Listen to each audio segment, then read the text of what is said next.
3, 2, 1. Hello, this is Dave, and welcome to Equities Story. I'm with Mr. Wolf, and obviously this is just a general share advice and not personal advice. Oh, Wolf. And you had a lovely weekend. And you were polishing your rocks again all weekend. Where did you go? Rocks. Where did you go this time? What were you looking for? I went to a region called South Burnett, Windera Cloyna region. It's really famous for black agate. And did you find a black agate? I hope so. Like I said, I went out there, picked a few rocks up because it was, you had to just. It was muddy. It wasn't easy conditions. So I just had to take them home, and now I have to go and clean them up and see what I got. Possibly I just got lots of garden rocks. Okay, well that's all right, Wolf. At least you've got a garden. At least you can put them in your garden. Exactly. There's always a silver lining. If you don't find anything, you've got a nice collection of garden rocks. Thank you. Well, I've been working on my new diet, Wolf. Yes. So and how's that going? Well, I thought instead of beer, I'd try vodka. Oh yeah, I'm sure that would have been great change over. Yeah, I can't really remember what I did on the weekend. That's the only problem. But I think I had a good time. But that's the beauty about vodka. Can't remember what happened last night. But no calories or very little. What? Yeah, okay. Don't worry about the liver damage. It's all right. AV1. So yes. We've got some announcements out today. Now, AV1 is a story that we've liked, and we do because we like the traffic guard. The numbers seem quite good, and I think in brackets, Wolf, the Disney is obviously going to be a good contract with them, right? What they're talking about in the announcement is a lot of cross-selling, which is interesting. So one to watch. We just need that. I think you said before, didn't you, Wolf? You often compared it. When did and these are different times now with tech stocks, but when did when do some of these tech stocks really start flying? And it tends to be that 10 million, isn't it? 10 million revenue number. It's almost like a magical number for the investors out there, right? They look at the numbers and they go 10 million, okay, double digits. That's starting to become a little bit more significant than your, in your single digits. I don't know. It's like a lot of investing psychology, and it seems like that's the key. So we're going to have to wait for that, unfortunately, or at least when we see market really taking to shine to this. But anyway, I think obviously good to see them sort of attracting companies like Disney, which is good. Can you actually open up the announcement and I'll just go to a chart on here, right? Yeah, sure. It's quite interesting, and this is why we want to just update everyone with where it's at.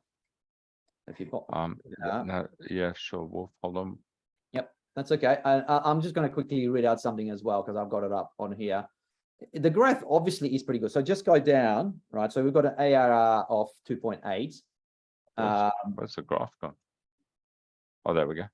Yeah, but you can see from June 2022, that's only like a month and a half away, to current. It's already going up, right? Another 300,000. So we hope that trajectory keeps going at a pretty strong clip. I'm hoping at that 100% or close to it.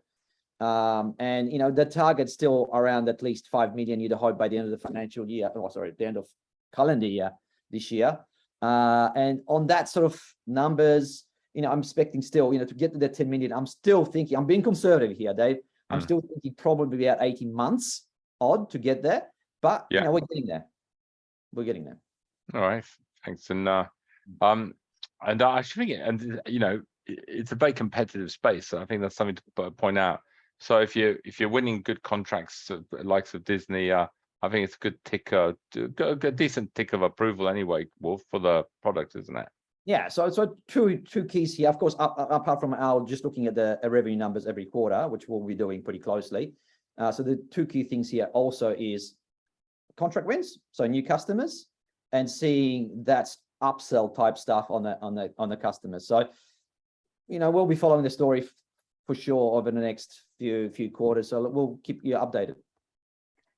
All right. Next story, MEK. Yep. So we're right on there, Wolf. They did the raise at 6 cents.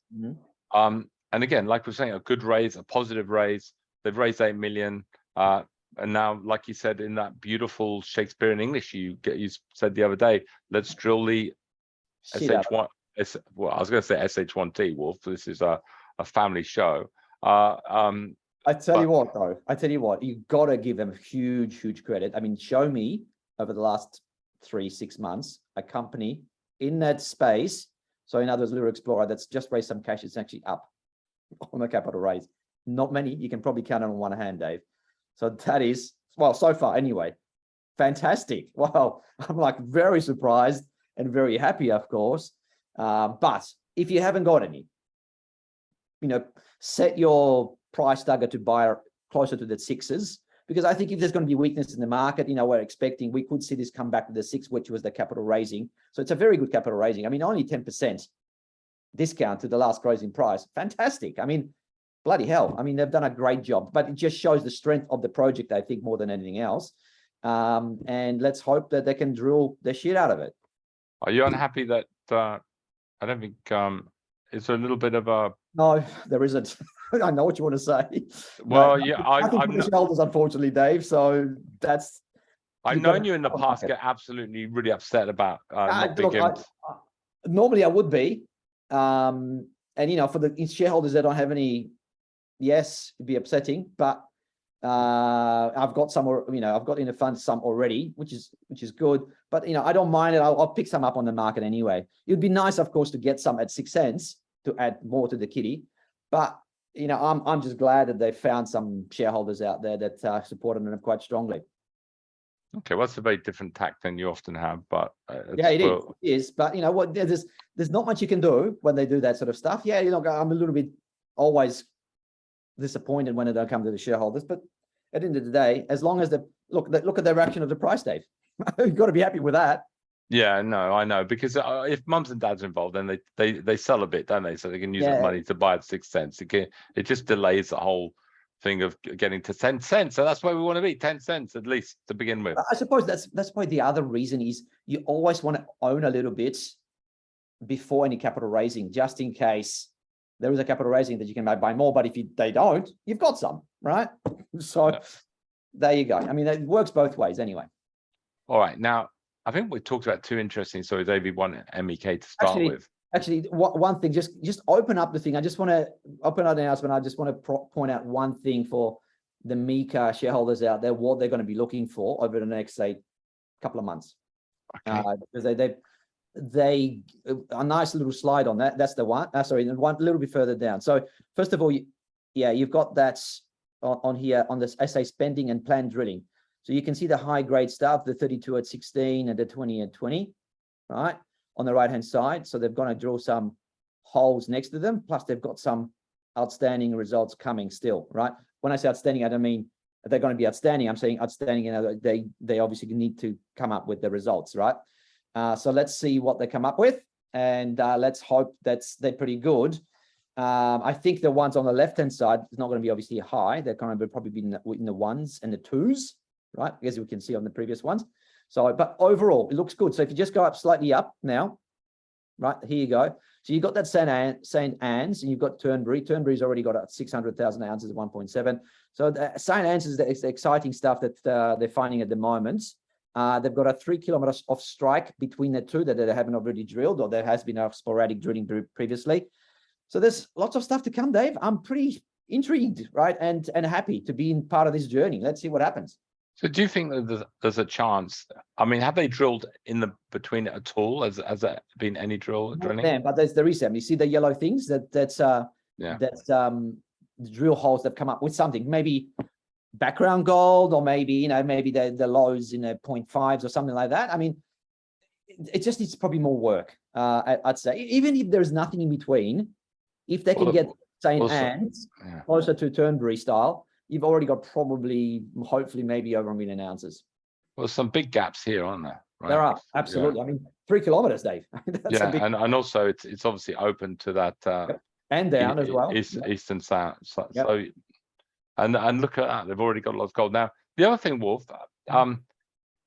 explain, because how deep could this be? Well, we can see already, we've got the numbers, right? On the right-hand side, it's 500, 400, 300, 200 meters, 300 meters, 400 meters already down, and they've got stuff still. That's good. Yeah, sorry. It just gives you the idea of the possibilities out there, right? Potential.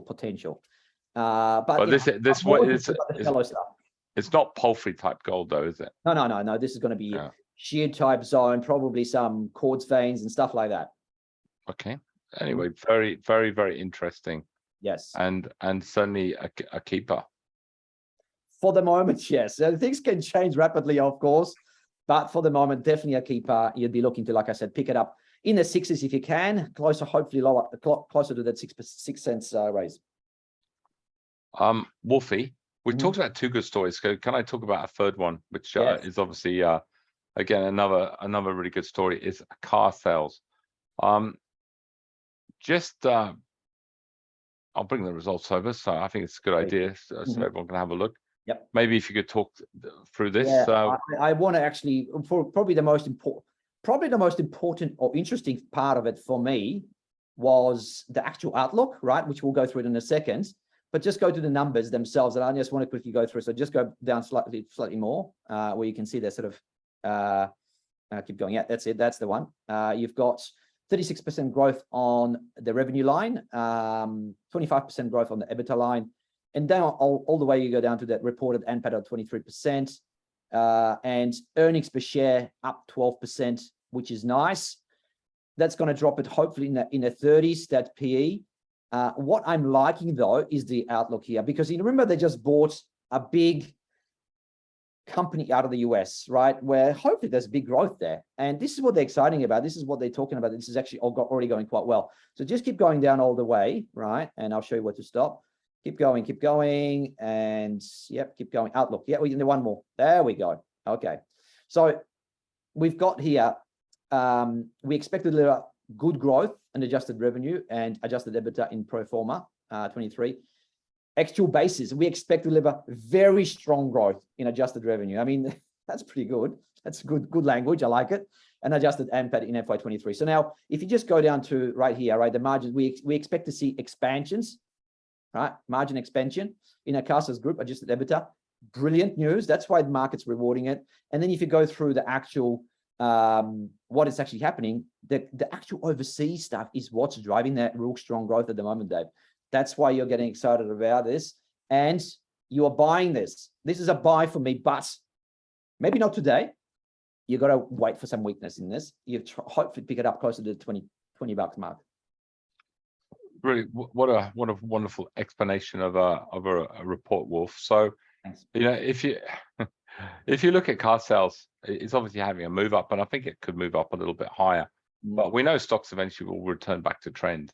And most probably that will be the catalyst, just a little bit more sort of on our market. And you know, you maybe wouldn't be trending it at the moment, especially the way it's moved up today. I mean, the risk reward in this market may be not as good. So anywhere around that sort of 2057, the trend line, you'd look to start nibbling, wouldn't you?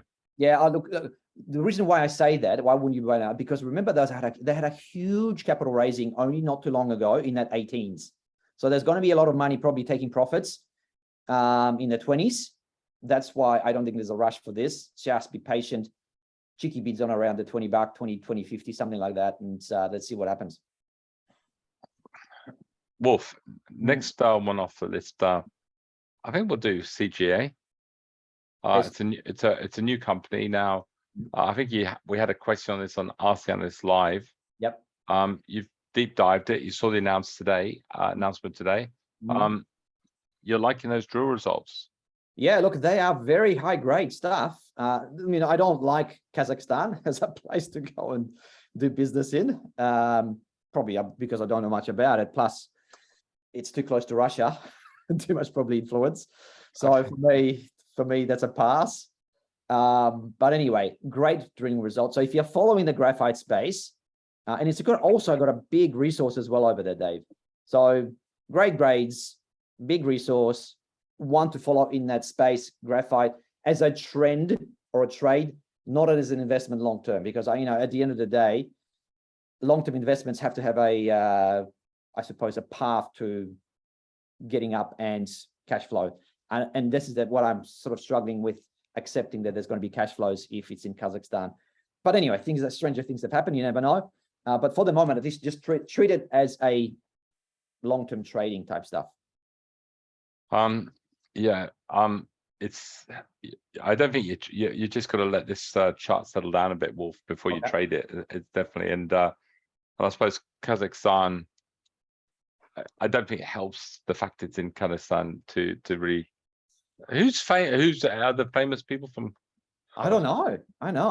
The only thing I know is that that Cosmodrome is in Kazakhstan, where they send all the rockets up into space.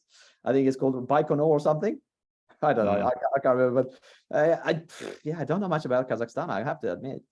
All right, because you worry about very similar to Talgas. Yeah, because you worry about being outside Australia. I think Kazakhstan would terrify you. But anyway, absolutely. Say la vie. Sydney terrifies me.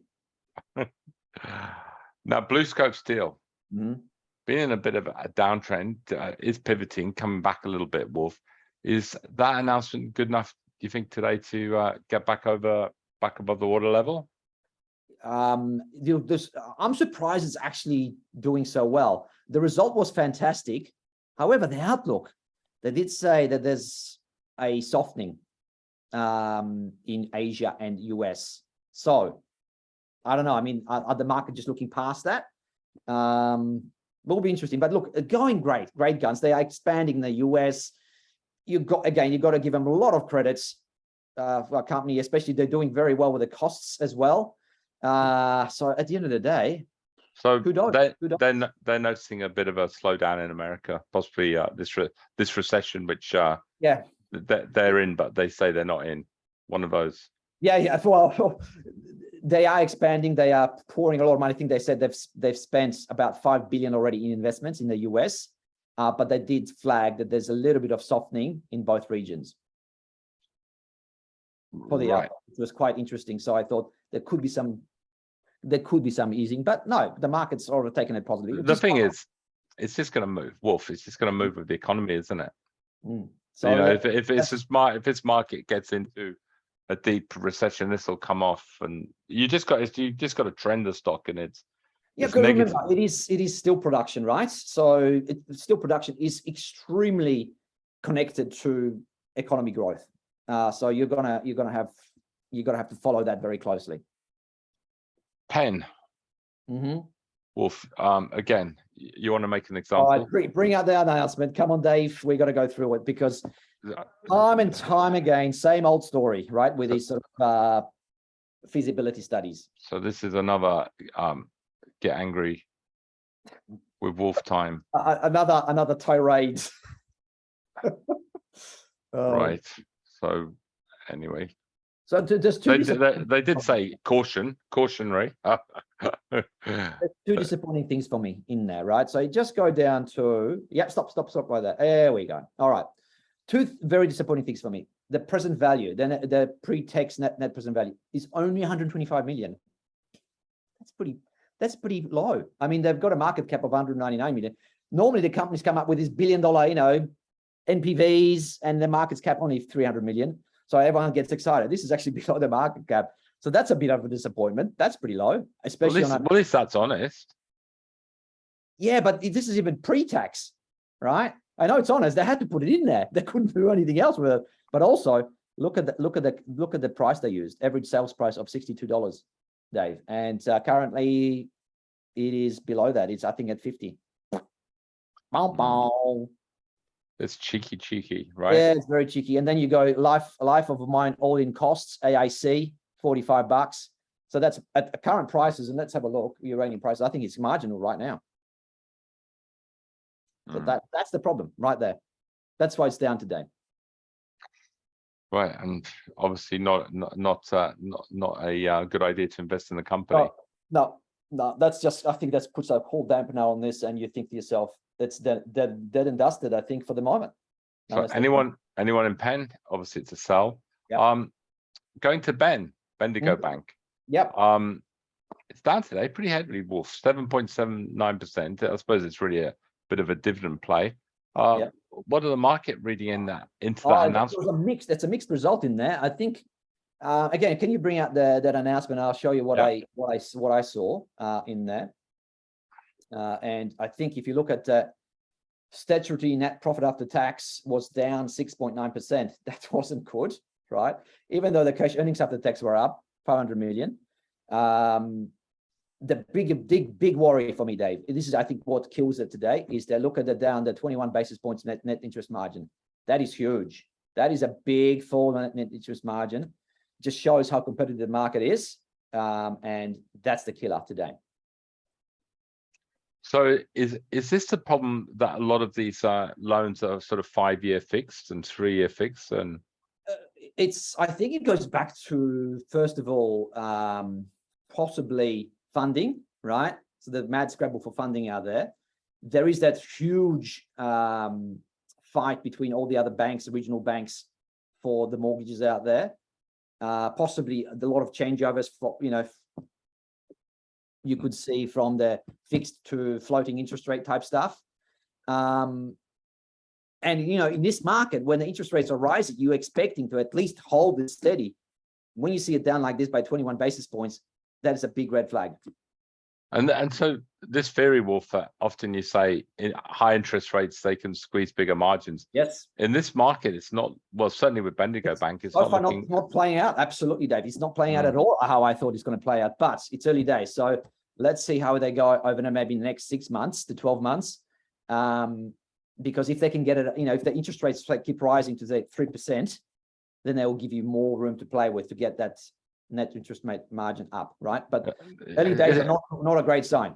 Yeah, it doesn't mean every bank's the same, but obviously for them, every margin is, every bank will have probably different issues they have to deal with.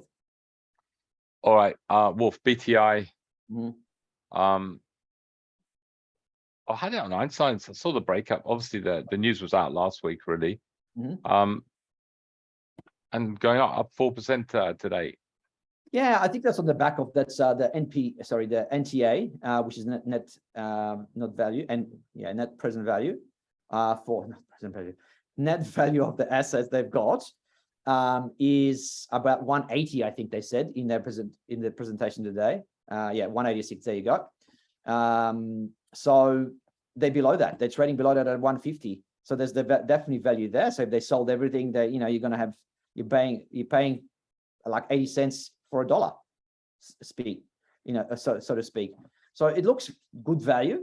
But the question for me, right, is they've got some pretty nice investments, but where to from there? They need to deploy some of this cash they've got and find out some new investments, which we haven't seen any at the moment. So that's my only question I've got, is where they're going to deploy this cash. Hopefully it's some good stuff.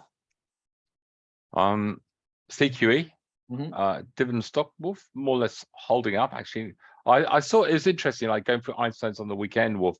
A lot of the real estate companies are actually looking a bit sick over the last 2 or 3 months. Yeah. Not many. So, just from a technical point of view, seeing one that's actually holding above trend is certainly a technical tick for the company. But, they're all struggling, like you said, and we know the reasons why. We've talked about it to death, right? Yeah. Rising interest rates, probably devaluation of maybe some of the businesses. And what we've been hearing, Dave, is that the occupancy rates in the cities is not as rosy as everyone's saying it is. So I don't know. I'd be very cautious on any real estate type companies at the moment. Wolf, NEA, near maps, takeover offer. Yep. Surprise, surprise. It's been in a doldrums last few weeks, having a nice little move up, and bang. Do you think the deal will go through? I think it's a pretty good offer, and I think near maps will be silly not to take it. so yes, I think it will probably go through, or pretty close to it. There's a few things still to be done, right? You have to go through all the processes to get this approved, but I think the market's looking at 192. I think they're saying, I think it's probably going to go ahead at $2. That was the cash offer, and that still puts it at $1 billion market cap, which is fair. JB Hi-Fi again, another solid announcement. Just an excellent dividend stock, isn't it? Dave, it's I always like to see JBH sticking it up to the shorters out there. So thank you, JBH, for doing it again, even though it's slightly down today. You know, it's retail is a difficult game, but they've come up with some gains across the board, and they've said July started very well. So stuff you. Beach BBT down to trend today, Wolf. Yeah. Just having a look at it. Total revenue up 13%. You think it'd be a little bit stronger than that in this environment, wouldn't you? I think you know what it is. I think the fact is that the market's looking ahead, looking at the price of oil, and now it's, you know, way below what they were getting at oil price previously. So I'd say they're expecting a lower 2023. And it's still high. I mean, you know, if you take a historical point of view, oil at $91 a barrel, nothing wrong with that. No, but the problem is if there's no growth, right, for the company, say production wise, you can't market higher. Yeah, no, definitely. I said, I think it will go high because I think the oil price is going to go a lot higher next year. It depends on the view, right? So it depends on where you think the oil price will be in 12 months' time. Wolf, CXO. Yep. So I'm near resistance, and technically it was wise to get out of it. Now I'm sure a lot of people are still holding it, and maybe just lifted their stop loss, which would have been a little bit more sensible idea to do. And it's still looking very, very good technically. And you know, the 162, you've actually got a beautiful stop loss just below that 150 now. And but what did you make of it? Dave, today, I mean, it's talking about drilling the shit out of something, right? That's what they're going to be doing around Finis, which is their project. So I think that's what the market's getting excited about. They might expand the project, make it bigger, make it maybe even higher grade. You just never know, right? What they're going to come up with. So the market's getting excited about that. The market's excited about anything to do with lithium at the moment still. So they'll applaud. Doesn't matter what you're going to come up with, but that's good. I mean, that just says that there's going to be a lot of activity, a lot of announcements coming through, and let's hope it's good. All right, Wolf, just to finish, obviously gold is holding up reasonably well. So good to see sort of little BGL hot stock from last week, and Newcrest. We talked about maybe two of the preferred stories, as well as obviously Meek, which is more of a high risk one, looking very good. Only just mention quickly, I only had really one bicycle on the weekend, SMR.